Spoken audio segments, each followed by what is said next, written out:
శివుని ఆరాధనలో రుద్రాక్ష చాలా ముఖ్యమైనదిగా చెప్తారు. ఆయుర్వేదం కూడా రుద్రాక్షలో ప్రత్యేక ప్రాధాన్యత ఉన్నది. దీనికి దివ్య ఔషధాలు అని కూడా అంటారు. రుద్రాక్షతో జపించడం వల్ల సర్వ పాపాలు నశిస్తాయని నమ్మకం.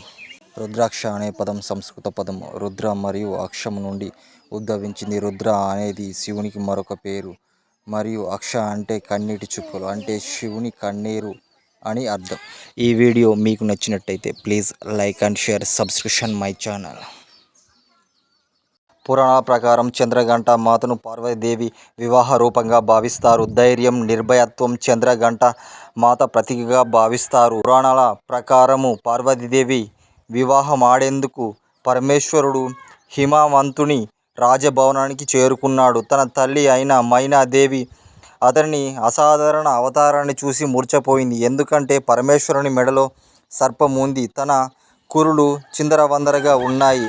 చంద్రఘంట దేవి వీడియో చివరి వరకు చూడాలనుకుంటే మా యూట్యూబ్ ఛానల్కి వెళ్ళి ఒకసారి వీడియో లిస్ట్లో చూడండి.